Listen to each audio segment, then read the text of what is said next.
que tipos de investigação o detetive particular ele faz? As investigações, elas têm vários campos possíveis, né? Na realidade, a gente pode trabalhar, por exemplo, com investigações conjugais, que hoje são a maioria, dependendo do contexto do profissional. Temos as investigações empresariais, as investigações políticas, investigação defensiva em apoio com os advogados. A gente pode trabalhar com uma série de serviços. As investigações empresariais aí também tem uma série de possibilidades que você pode atuar no segmento, mas hoje o principal segmento é a investigação conjugal e empresarial, que tem a maior demanda de atividade investigativa.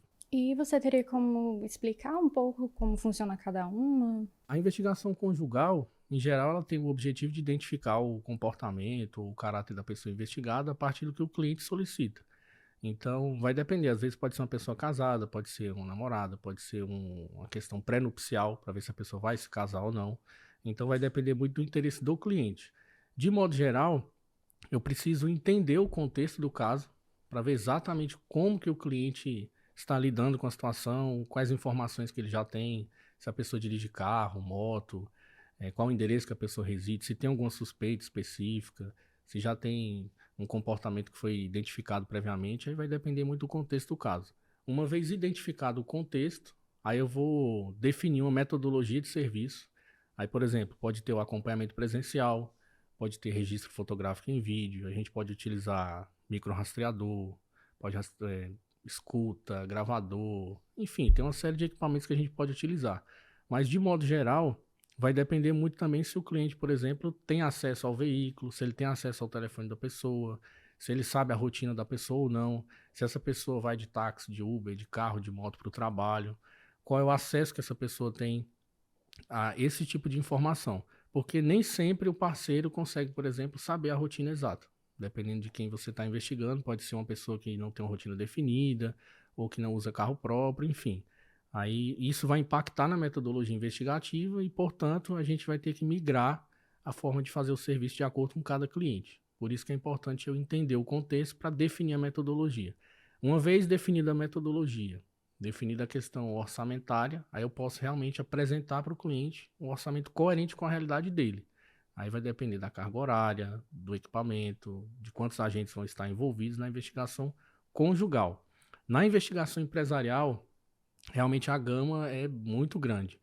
Em geral, o detetive particular geralmente é chamado pelo empresário quando já tem um problema constatado na empresa.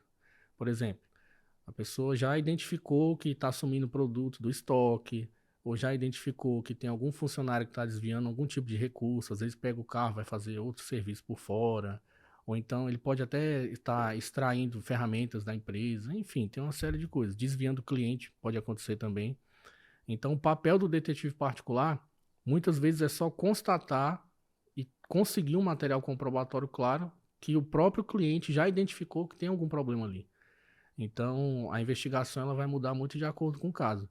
Em geral, a gente faz o acompanhamento dos funcionários, ou então a gente pode, por exemplo, instalar um sistema de monitoramento nos computadores ou nos celulares da empresa, o que é perfeitamente legalizado nesse contexto.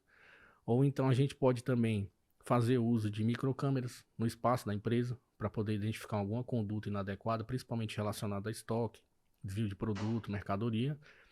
E às vezes o empresário procura a gente também para verificar questões relacionadas ao próprio funcionário. Por exemplo, o funcionário está há 2 anos na empresa e ele quer ir embora, quer ser demitido, mas ele não quer pedir demissão para não perder os direitos trabalhistas. Então começa a faltar, às vezes arruma um atestado falso, alguma coisa nesse sentido. E aí cabe a nós, detetives, fazer a identificação desse comportamento para o proprietário da empresa tomar as medidas que ele achar mais coerente. Por exemplo, um caso que eu participei há bastante tempo, não vou dar muitos detalhes porque não posso, né, por conta da legislação, mas era um funcionário que estava dando atestado, estava faltando, dizendo que estava com problema de coluna. Acontece. E aí o que, que aconteceu? Ele simplesmente estava trabalhando em outra empresa, como autônomo, terceirizado lá, indo eventualmente, e fazendo um serviço de chofer.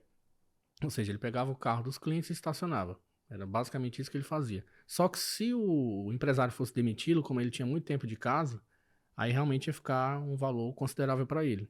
Então ele contratou a gente para identificar onde que essa pessoa poderia estar trabalhando e fazer os devidos registros, no dia em que ele apresentava o atestado.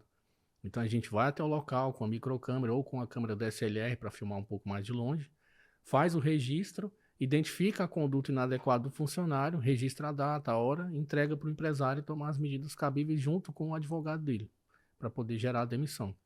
Aí, às vezes, cabe um diálogo, cabe tentar mudar a conduta da empresa, mas aí já entra, às vezes, num processo de formatação de compliance, alguma coisa nesse sentido, para evitar que o problema se repita. Isso na investigação empresarial. A investigação política, por exemplo, a gente trabalha nas campanhas, geralmente campanhas do interior, prefeitura, etc., para poder identificar, por exemplo, compra de voto, às vezes algum líder partidário que está ali na região, um membro que está associado com a campanha, que está tentando comprar voto, a gente tenta participar ativamente da campanha da oposição para poder fazer esse tipo de registro. Evidentemente que o objetivo é impugnar a chapa ou o candidato, mas isso é muito complicado porque os candidatos eles não vão fazer isso de imediato e de frente, eles vão mandar pessoas fazer isso. Então, o que a gente consegue fazer em geral é atrasar a campanha, por exemplo. Porque a pessoa tem que ir lá prestar esclarecimentos, o que foi que aconteceu, quem é o responsável pela campanha, quem é que está financiando isso. Então, isso acaba prejudicando o desempenho da campanha dos candidatos. Gerando Então, um estresse, né? acontece bastante. Isso na investigação empresarial. Aí a investigação defensiva, que o advogado vai estar liderando, que envolve, às vezes, uma questão de defesa do cliente, que pode ser, às vezes, um caso criminal, embora o detetive particular, por conta da legislação, não possa participar de investigações criminais, ele vai ser um ajudante do advogado, ou seja, ele vai contribuir, vai ser um colaborador do advogado para levantar informações, porque a investigação defensiva, ela entra em outras questões que o detetive particular não pode entrar, como, por exemplo, oitiva, como se fosse uma entrevista do suspeito, etc. Mas o detetive particular ele pode contribuir a nível de levantamento de informações, né, desde que o cliente contrate o advogado seja o líder ali daquela investigação, entendeu? Então tem uma série de participações que o detetive particular pode fazer para contribuir e também investigações familiares, às vezes questões de divórcio, partilha de bens, localização de pessoas desaparecidas, pessoas que perderam contato, às vezes golpista, desacordo comercial, enfim. Aí o detetive particular pode trabalhar realmente numa gama de serviços assim gigantesca. Aí você tem que saber focar qual área que você vai querer atuar para direcionar o seu marketing e ter o melhor resultado. E ver também a área que vai te trazer fluxo de clientes, né? Então tem que ser pensado muito por esse lado também.